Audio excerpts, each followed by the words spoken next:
오늘 하나님께서 우리에게 주시는 말씀은 느헤미야 10장 30절에서 39절 말씀입니다. 저와 여러분이 한 절씩 교독하겠습니다. 우리의 딸들을 이 땅 백성에게 주지 아니하고 우리의 아들들을 위하여 그들의 딸들을 데려오지 아니하며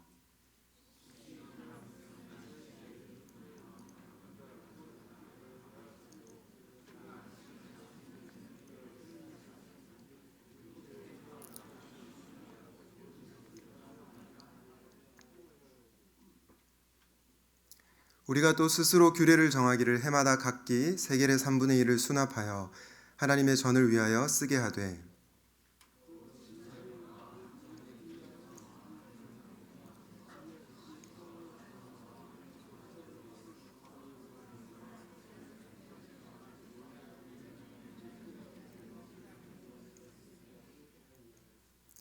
또 우리 제사장들과 레위 사람들과 백성들이 제비 뽑아 각기 종족대로 해마다 정한 시기에 나무를 우리 하나님의 전에 바쳐 율법에 기록한 대로 우리 하나님 여호와의 제단에 사르게 하였고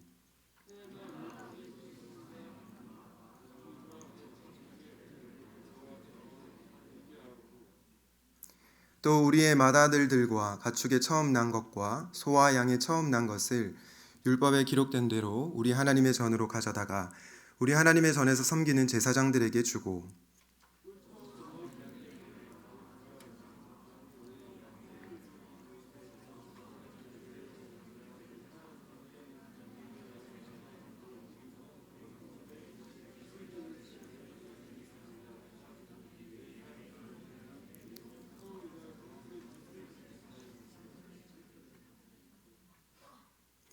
레위 사람들이 11조를 받을 때에는 아론의 자손 제사장 한 사람이 함께 있을 것이요 레위 사람들은 그 11조의 10분의 1을 가져다가 우리 하나님의 전 곳간의 여러 방에 두되 곧 이스라엘 자손과 레위 자손이 거제로 드린 곡식과 새 포도주와 기름을 가져다가 성소의 그릇들을 두는 골방 곧 섬기는 제사장들과 문지기들과 노래하는 자들이 있는 골방에 둘 것이라. 그리하여 우리가 우리 하나님의 전을 버려두지 아니하리라. 아멘. 우리는 지난주 느헤미야 9장 말씀을 통해서 회개에 대한 말씀을 살펴봤습니다. 하나님께서 회개에 대한 마음을 주시고 오늘 느헤미야 10장 본문에 보면 언약을 세워서 기록하고 인을 치고자 합니다. 오늘날로 치면 헌신 동의서 같은 것을 작성하고 있는 것입니다. 오늘 우리가 읽지 않았지만 느헤미야 9장 38절 말씀을 한번 다시 보겠습니다. 우리가 이 모든 일로 말미암아 이제 견고한 언약을 세워 기록하고 우리의 방백들과 레위 사람들과 제사장들이 다 인봉하나이다 하였느니라. 이스라엘 백성들은 과거의 죄를 회개할 뿐만 아니라 하나님 앞에서 거룩한 삶 그리고 구별된 삶을 살 것을 헌신하겠다고 다짐하고 있습니다. 왜 이들이 거룩한 삶에 헌신하겠다고 다짐하고 있습니까? 그 이유는 바로 하나님이 거룩하신 하나님이라는 것을 알았기 때문입니다. 그리고 율법에 내가 거룩하니 너희도 거룩하라 라고 하는 이 말씀을 잘 알았기 때문입니다. 사랑하는 여러분, 하나님은 우리가 거룩하기를 원하십니다. 따라서 신자의 부르심은 거룩함으로의 부르심입니다.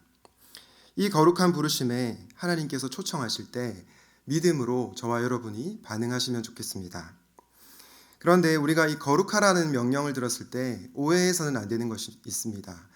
그것이 뭐냐면 이 거룩이라고 하는 것이 단순히 세상적인 도덕적 윤리 그것 정도가 아니라는 것입니다. 사실은 교회 바깥의 사람들도 하나님이 주신 양심이 있습니다.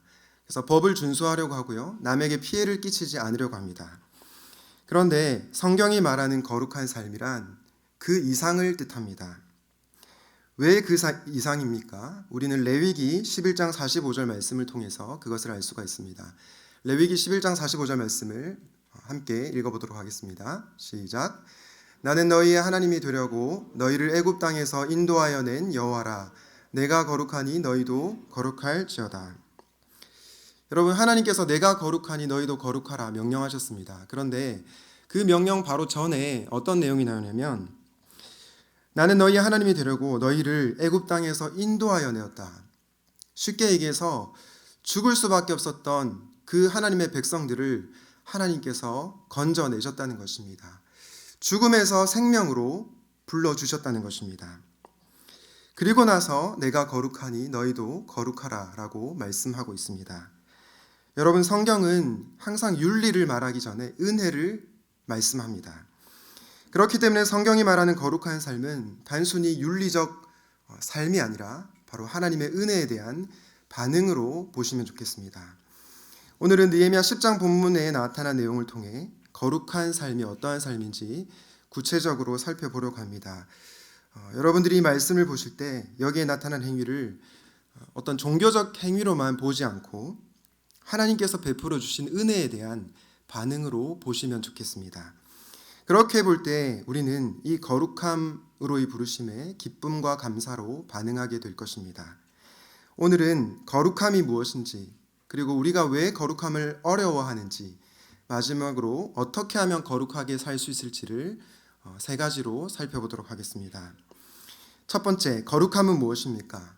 거룩함은 구별된 삶입니다. 한번 따라해 볼까요? 거룩함은 구별된 삶입니다.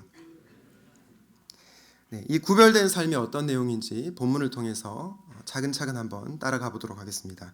먼저 느헤미야 10장 30절 말씀을 한번 보시겠습니다. 우리의 딸들을 이 땅 백성에게 주지 아니하고 우리 아들들을 위하여 그들의 딸들을 데려오지 아니하며. 여러분, 이 말씀은 무슨 뜻입니까? 네, 본문을 계속 띄워주시면 감사하겠습니다.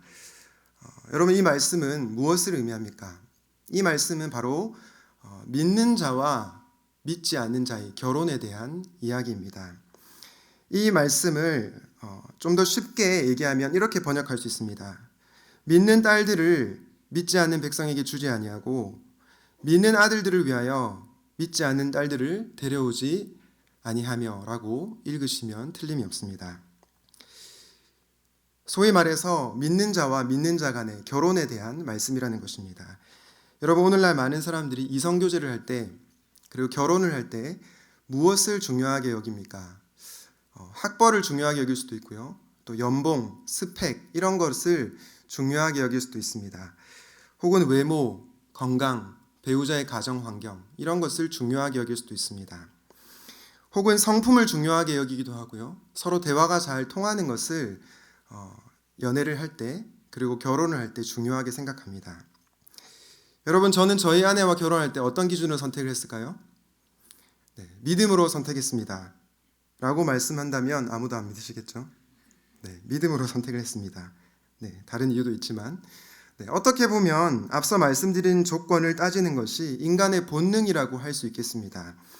가능하면 상대방이 직장도 있고 외모도 준수하고 성품도 훌륭하고 대화도 통하면 그것만큼 나무랄 것이 없습니다.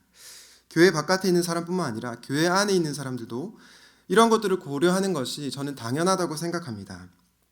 그런데 여러분, 성경은 어떤 결혼을 지지하고 있습니까? 바로 믿는 자끼리의 결혼을 지지하고 있습니다. 성경은 그 무엇보다 믿음의 가정을 이루는 것을 강조하고 있습니다. 여러분, 이 세상의 결혼은 어떻게 정의하고 있습니까? 두 사람이 만나서 맺는 법률적인 관계다. 혹은 두 사람이 서로 사랑해서 맺는 사랑의 서약이다. 이 정도로 결혼을 정의합니다. 제가 최근에 결혼을 준비하는 청년들과 함께 결혼 그 아름다운 예배라는 책으로 결혼 예비학교를 했는데요. 이 책의 저자는 성경이 말하는 결혼을 하나님을 섬기는 예배다라고 정의했습니다. 결혼이 하나님을 섬기는 예배라는 것입니다. 단지 두 사람의 사랑만으로 끝나는 것이 아니라 하나님을 함께 섬기는 예배가 바로 결혼이라는 것입니다. 저는 이 예배라는 말에 주목하고 싶습니다.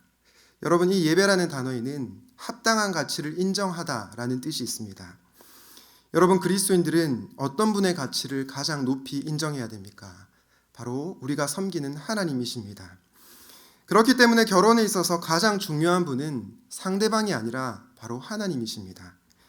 오늘날 믿지 않는 사람들뿐만 아니라 하나님을 믿는다고 말하는 사람들 중에도 결혼에 있어서는 세상의 방식을 따라갈 때가 참 많은 것 같습니다. 결혼에 있어서 하나님을 가장 귀한 분으로 여기기보다 상대방을 가장 귀한 존재로 여기는 것입니다. 저는 여러분들이 오늘 말씀을 통해서 결혼에 있어서 구별된 자로 살아갈 수 있기를 바랍니다. 이성교제를 하는 데 있어서, 결혼에 있어서 하나님께 가장 우선순위를 두시면 좋겠습니다. 첫 번째 나오는 내용은 결혼에 대한 내용이었다면 두 번째 나오는 내용은 시간에 관련된 내용입니다. 느헤미야 10장 31절 말씀을 한번 보겠습니다. 혹시 이 땅 백성이 안식일에 물품이나 온갖 곡물을 가져다가 팔려고 할지라도 우리가 안식일이나 성일에는 그들에게서 사지 않겠고 일곱째 해마다 땅을 쉬게 하고 모든 빚을 탕감하리라 하였고, 여러분, 이 말씀은 방금 말씀드린 것처럼 시간에 있어서 구별된 자로 살아가겠다고 하는 결단입니다. 우리는 구약시대 백성들처럼 안식일을 지키지 않습니다. 하지만 주님 부활하신 날을 기억하며 주일을 지킵니다. 소위 말하는 주일 성수를 합니다. 여러분, 주일을 지키는 것은 무엇을 의미합니까? 이것도 주일 성수, 구별되어서 시간을 하나님 앞에 드리는 것을 의미합니다. 하나님을 믿지 않는 사람들은 주일에 어떻게 살아갑니까? 예배를 드리지 않고 공부에 전념을 합니다. 예배 드리지 않고 일을 합니다. 왜냐하면 좋은 학점을 받을 수 있고 돈을 더 많이 벌 수 있기 때문입니다. 그런데 그 마음의 중심에 시간의 주인은 하나님이 아니라 나라는 생각이 깔려 있습니다. 그러나 그리스도인에게 시간의 주인은 누구이십니까? 주님이십니다. 그래서 예수님께서 복음서에서 인자는 안식일의 주인이니라 라고 말씀하셨습니다. 우리가 한 날을 기억하여 지키는 것은 시간의 주인이 내가 아니라 하나님이라는 것을 고백하는 행위입니다. 그래서 일주일 중에 한 날 시간을 떼어놓고 하나님께 예배 드리는 것입니다. 여러분은 안식일을 거룩하게 지키고 있습니까? 주일을 거룩하게 구별하여 지키고 있습니까? 만약 그렇지 못하다면 오늘 말씀을 통해 나의 시간의 주인이 누구인지를 한번 돌아보시면 좋겠습니다. 이후에 느헤미야 10장 32절부터 39절까지 내용을 보면 성전세에 대한 내용도 나오고요, 첫 열매에 대한 내용도 나오고요, 11조에 대한 내용도 나오는데 공통적인 내용은 우리가 물질에 있어서도 구별된 자로 살아가야 한다는 것입니다. 여러분, 우리가 왜 하나님 앞에 물질을 드립니까? 물질의 주인이 내가 아니라 하나님이심을 고백하는 행위입니다. 그래서 헌금을 드릴 때 우리의 마음이 어떠해야 됩니까? 드리는 부분만 하나님의 것이 아니라 나의 모든 것이 하나님의 것임을 고백하고 물질을 드립니다. 사실은 우리가 하나님께 물질을 드리는 것은 이 돈이라는 물질을 드리는 것을 넘어서 마음을 드리는 행위입니다. 왜냐하면 마음이 있는 곳에 돈이 있기 때문입니다. 여러분이 사랑하는 사람을 떠올려 보십시오. 그 사랑하는 사람을 위해서 돈을 쓰는 것이 아깝겠습니까? 전혀 그렇지 않을 것입니다. 따라서 우리가 하나님을 사랑하는 마음으로 물질을 드리는 것입니다. 그래서 예수님께서 말씀하셨습니다. 내 보물이 있는 그곳에 내 마음도 있느니라. 이 물질을 드리는 것도 하나님 앞에 구별된 삶입니다. 이 세상 사람들은 내가 벌어들인 수익은 다 내 것이라고 여깁니다. 그러나 그리스도인들은 내가 열심히 번 돈도 하나님께서 주신 선물이라고 생각합니다. 그렇기 때문에 우리는 물질을 구별하여 하나님께 드리는 것입니다. 결혼과 시간 그리고 물질을 대표적인 예로 들어 구별된 삶이 무엇인지 살펴보았습니다. 바라기는 여러분들이 이 세 가지뿐만 아니라 삶의 모든 영역에 있어서 구별된 자로 살아갈 수 있기를 주님의 이름으로 축복합니다. 두 번째로, 우리는 왜 거룩함을 어려워하는가 하는 것입니다. 왜 우리는 구별된 자로 살아가는 것을 어려워하는 것입니까? 저는 이것에 대한 답이 두려움이라고 생각합니다. 어떤 두려움이 생깁니까? 구별되어 살면 내 인생이 행복하지 않을 거라는 두려움입니다. 구별되어 살면 내가 손해볼 것 같은 두려움입니다. 그리고 안정적인 삶을 살지 못할 것에 대한 두려움입니다. 이런 두려움이 우리가 구별되어 살아가는 것을 방해합니다. 결혼을 한번 예로 들어볼까요? 내 주변의 친구들은 믿음 없이도 참 잘 살아가는 것 같습니다. 그런 모습을 보니 참 부럽습니다. 나중에 나이가 들어서 홍기를 놓칠 것 같은 두려움 때문에 신앙을 뒷전으로 하고 믿지 않는 자와 결혼을 하게 됩니다. 혼자 사는 것은 불행한 인생이라고 생각하며 서둘러 결혼을 하는 것입니다. 그런데 여러분, 혼자 있을 때 행복하지 않은데 함께 있으면 행복할까요? 저는 그렇지 않다고 생각합니다. 결혼해서 행복하게 사는 사람들은 대부분 혼자 있을 때에도 행복한 사람들입니다. 혼자 있을 때 행복하지 않는 사람들은 어떤 사람들입니까? 대개는 하나님과 깊이 교제하지 못하는 사람들입니다. 그래서 자신의 외로움을 사람을 통해서 해결하려고 하는 것입니다. 사랑하는 여러분, 혹시 결혼하지 않으면 내 인생이 불행해질 거라는 두려움에 빠져 있는 분들이 계십니까? 이성교제하지 않으면 내 인생이 너무 외로울 거야 라는 생각을 하는 분들이 계십니까? 사실은 이 사회가 그런 문화를 조장하기도 합니다. 싱글 라이프는 불행한 삶이고 결혼은 행복한 것이라는 문화를 양산해내고 있습니다. 심지어 교회에서조차 그런 분위기가 형성되어 있습니다. 물론 결혼은 하나님께서 인간을 위해서 제정하신 너무나 좋은 제도입니다. 그리고 청년들이 저에게 결혼 소식을 전할 때 참 기쁩니다. 하지만 결혼만이 성경적 삶의 방식은 아닙니다. 싱글로서도 우리는 얼마든지 하나님을 기뻐할 수 있습니다. 하나님을 멀리하는 부부보다 하나님을 가까이 하는 싱글이 훨씬 더 낫습니다. 저는 여러분들이 두려움 때문에 결혼하는 데 있어서 믿음을 저버리지 않기를 바랍니다. 주일 성수를 한번 예로 들어볼까요? 주일 성수를 하지 못하는 사람들에게는 어떤 두려움이 있습니까? 좋은 학점을 받지 못할 거라는 두려움이 있습니다. 세상에서 성공하지 못할 거라는 두려움이 있습니다. 내 사업이 어려워질 거라는 두려움이 있습니다. 주일 성수가 성공하는 데 있어서 걸림돌이 될 거라고 생각하는 것입니다. 그런데 여러분, 일주일 동안 하루도 쉬지 않고 계속해서 일을 하고 공부를 할 때 우리의 영혼은 어떻습니까? 공허합니다. 메마르고 건조할 수밖에 없습니다. 내가 왜 이렇게 열심히 살아나 하는 생각도 듭니다. 사랑하는 여러분, 우리는 오직 하나님 안에서만 참된 안식을 누릴 수가 있습니다. 그것을 하나님께서 아시기에 일주일에 한 날을 구별하여 하나님 앞에 예배 드리라고 하는 것입니다. 물론 우리는 학교에서, 직장에서 최선을 다해서 일을 해야 됩니다. 그런데 믿는 신자는 성실하게 사는 목적이 다릅니다. 이 세상에서 성공하기 위해서가 아니라 하나님의 영광을 위해 최선을 다해서 일을 해야 하는 것입니다. 배워서 남주기 위해서 공부해야 되는 것입니다. 그래서 주일 예배가 중요합니다. 우리는 주일 예배를 통해 하나님을 영화롭게 하고 그분을 즐거워합니다. 그리고 주일 예배를 통해 우리의 자기 중심성을 고백하고 이웃을 사랑할 것을 결단합니다. 그래서 우리가 하나님 앞에 한 날을 구별하여 예배를 드리는 것입니다. 여러분, 우리가 안식일을 지키는 것이 아니라 안식일이 우리를 지킨다라는 말이 있습니다. 우리의 영혼은 하나님 안에서 안식하도록 창조되었기 때문에 그렇게 살아야 우리의 영혼이 살 수 있다는 것입니다. 그래서 안식일이 우리를 지킨다라고 말씀합니다. 물질을 한번 예로 들어볼까요? 물질을 하나님 앞에 드리지 못하는 그 두려움은 무엇입니까?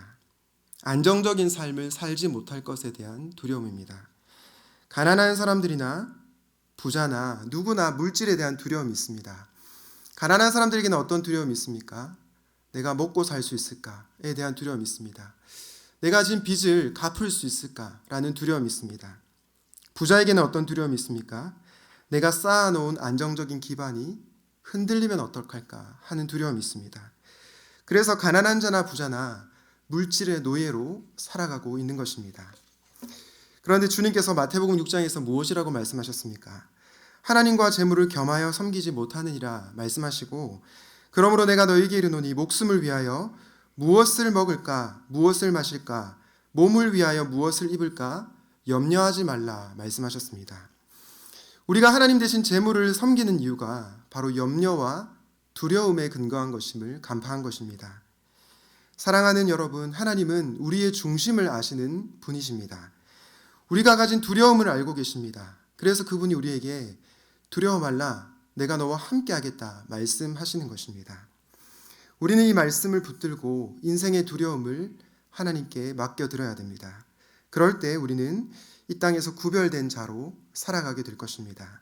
바라기는 두려움을 주님께 온전히 맡김으로 구별된 자로 살아갈 수 있기를 우리 주님의 이름으로 축복합니다. 마지막으로 우리는 어떻게 거룩하게 살 수 있을 것인가에 대해서 생각해 보겠습니다. 앞서 제가 구별되어 살아야 하는 삶에 대해서 충분히 설명을 드렸지만 그럼에도 불구하고 구별된 삶을 사는 것이 너무나 어렵습니다. 순간순간 우리가 손해보는 것 같아서 다시 세상과 동화되어 살아가기도 합니다. 그런데 무엇이 우리를 구별되지 못하게 만든다고 했습니까? 바로 두려움 때문이라고 말씀드렸습니다. 지금 이성 친구를 사귀지 않으면 외로울 것 같은 두려움, 빨리 결혼하지 않으면 평생 혼자 살아야 할 것 같은 두려움, 지금 쉬지 않으면 다른 사람들에게 뒤처질 것 같은 두려움, 돈을 모아두지 않으면 나중에 고생할 것 같은 두려움, 이런 두려움이 우리로 하여금 구별된 삶을 살아가지 못하게 만듭니다. 오늘 말씀을 듣고 그래, 이번 한 주는 구별된 삶을 살아봐야지 결단하지만 얼마 지나지 않아서 실패하는 우리 자신의 모습을 마주하게 됩니다. 이런 삶을 계속 살다 보면 현실은 어쩔 수 없어 라고 말하며 체념하며 살아갑니다. 용기를 다 잃고요. 믿음대로 살기보다 사는 대로 믿게 됩니다. 그저 그렇게 하루하루를 살아가게 됩니다. 여러분, 이스라엘 백성들도 하나님 앞에 언약 갱신을 하고 거룩하게 살겠다고 결단했지만 나중에 성경 역사를 보면 계속해서 실패하는 것을 볼 수 있습니다. 성경 전체는 어찌 보면 인간 실패의 역사라고 볼 수도 있겠습니다. 우리도 마찬가지라고 생각합니다. 수련회나 단봉 때 큰 은혜를 경험합니다. 그 은혜를 경험하고 한 주는 구별된 자로 살아갑니다. 조금 은혜가 크면 한 달 정도는 구별된 자로 살아가기도 합니다. 그런데 시간이 지나면 어떻게 됩니까? 받은 은혜가 사라지고 거룩한 삶을 살아가지 못하는 모습을 보게 됩니다. 이런 연약한 우리가 도대체 어디에다 소망을 둘 수 있습니까? 저는 오늘 느헤미야 10장 32절부터 39절에 반복되어 나오는 단어에서 소망을 발견하게 되었습니다. 32절부터 39절까지 말씀을 쭉 읽어보시면 하나님의 전이라고 하는 표현이 무려 9번이나 등장합니다. 하나님의 전, 즉 성전이라는 단어입니다. 이스라엘 백성들의 신앙은 어떤 신앙이었습니까? 성전 중심의 신앙이었습니다. 그런데 이들이 실패합니다. 거룩한 삶, 구별된 삶을 살아가겠다고 결단했지만 결단한 대로 살아가지 못하고 있습니다. 그런데 이런 실패한 이들을 위해서 누가 오십니까? 바로 예수님이십니다. 요한복음 2장 19절부터 21절에 보면 예수님께서 유대인들에게 이 성전을 헐라 내가 사흘 동안 일으키리라 말씀하시고요. 예수님은 자기의 육체를 가리켜 성전이라고 말씀하십니다. 성전 중심의 신앙으로 살겠다고 결단했지만 실패한 이들을 위해서 참된 성전이신 예수님께서 오시는 것입니다. 우리는 이 참된 성전이신 예수님 안에 거할 때 거룩한 삶을 살아갈 수 있습니다. 여러분, 그런데 이 예수님은 능력이 있으신 분일 뿐만 아니라 나의 그리고 우리의 처지를 아시는 하나님이십니다. 우리의 마음을 헤아리시는 분이십니다. 왜 그렇습니까? 그분이 하나님이시지만 사람이 되셨기 때문입니다. 그분이 사람이 되셔서 내가 겪을 수 있는 모든 고통을 다 겪으셨습니다. 그래서 히브리서 4장 15절에 예수님은 우리의 연약함을 동정하지 못하실 리가 아니요 모든 일에 우리와 똑같이 시험을 받으신 이로다 말씀하고 있습니다. 주 안에서 사랑하는 형제 자매 여러분, 우리 주님도 싱글로 사셨습니다. 그래서 저는 주님이 싱글로 겪는 여러분의 아픔과 고민을 이해하실 것이라고 확신합니다. 안식일을 소중하게 여기신 예수님이 안식일로 인해서 바리새인들의 공격을 받았습니다. 그렇기 때문에 욕심 때문이 아니라 어쩔 수 없이 주일에 일을 해야 되는 사람들, 직장 상사로 인해서 또 이 사회 구조적인 문제로 인해서 어쩔 수 없이 주일에 일을 해야 하는 그런 사람들의 처지를 아십니다. 또한 예수님 자신은 인자는 머리 둘 곳도 없다라고 말씀하시는 것처럼 가난하게 사셨습니다. 그래서 물질로 인해서 고민하고 두려워하는 여러분들의 마음을 헤아리고 계십니다. 그런데 우리 주님은 우리의 외로움, 불안함, 염려, 이 모든 문제의 원인이 바로 죄에 있다는 것을 아셨습니다. 그래서 예수님은 우리를 대신해서 십자가를 지셨습니다. 그분은 죄가 없으신 분이셨지만 십자가에 달리실 필요가 없었지만 우리 죄를 위해서 십자가에 달려 돌아가셨습니다. 여러분, 예수님이 하나님이시기 때문에 어떤 사람들은 십자가를 지는 것이 어렵지 않았을 거라고 생각합니다. 그런데 놀라운 사실은 하나님이신 예수님도 십자가를 지는 것에 굉장히 고민을 하셨습니다. 십자가에 달리시기 전에 예수님께서 어떻게 기도하셨습니까?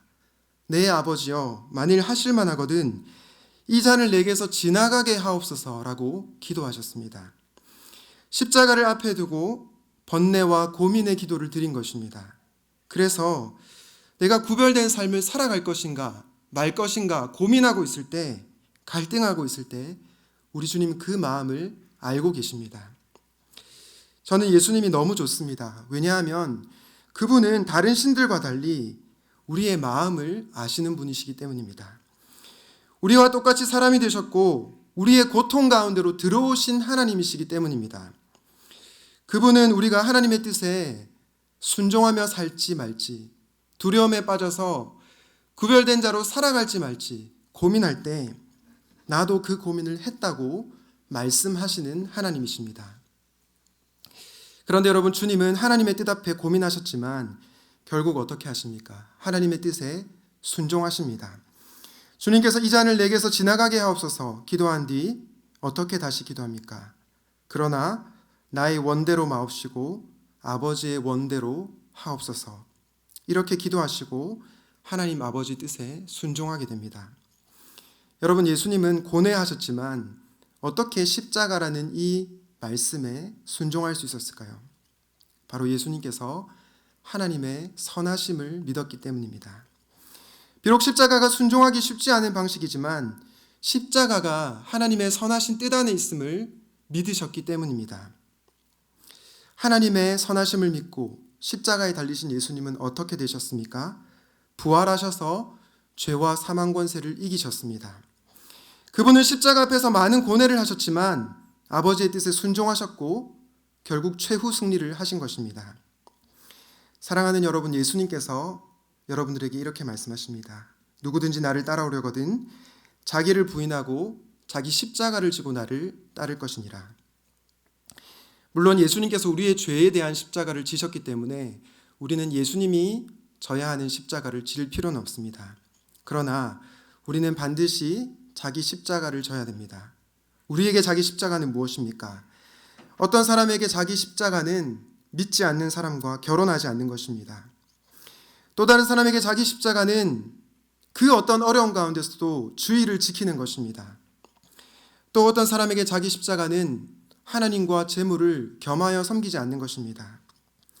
비록 나는 너무나 두렵고 너무나 연약하여 내 힘만으로는 도저히 구별된 삶을 살 수 없지만 우리가 눈을 들어 주님을 바라볼 때, 그리고 그분을 의지하며 살아갈 때 우리는 구별된 자로 살아갈 수 있을 것입니다. 마지막으로 고린도서 8장 9절 말씀을 저와 여러분이 함께 읽어보도록 하겠습니다. 시작. 우리 주 예수 그리스도의 은혜를 너희가 알거니와 부요하신 이로써 너희를 위하여 가난하게 되심은 그의 가난함으로 말미암아 너희를 부요하게 하려 하심이라. 여러분, 우리 주님은 어떤 분이십니까? 부요하신 분이시지만 우리를 위해서 가난하게 되신 분이십니다. 그리고 그 목적은 우리를 부요하게 하시려는 것입니다. 이처럼 우리 주님은 우리를 너무나도 사랑하시는 하나님이십니다. 그래서 자기 십자가를 지고 나를 따르라고 명령하시는 것입니다. 자기 십자가를 지는 삶, 구별된 삶은 당장은 손해를 볼 수 있습니다. 그러나 궁극적으로는 그것은 승리의 삶이고 그리고 우리를 풍요롭게 하는 삶입니다. 혹시 구별된 삶을 살면서 두려움이 생길 때 나는 누구를 바라보아야 됩니까? 나보다 앞서 십자가의 길을 걸어가신 예수 그리스도를 바라보아야 됩니다. 그리고 그분을 의지하고 하루하루를 살아가야 됩니다. 그럴 때 주님은 나에게 하나님 뜻에 순종할 수 있는 용기를 주십니다. 사랑하는 여러분, 구별된 삶을 살아갈 때 불안하십니까? 두려우십니까? 그렇다면 여러분보다 앞서 십자가의 길을 걸어가신 그리스도를 바라보십시오. 그분을 전적으로 신뢰하고 구별된 삶을 살아가십시오. 사실은 그 삶이 우리에게 가장 행복한 삶입니다. 왜냐하면 부활하여 승리하신 우리 주님과 같이 승리하는 삶이기 때문입니다.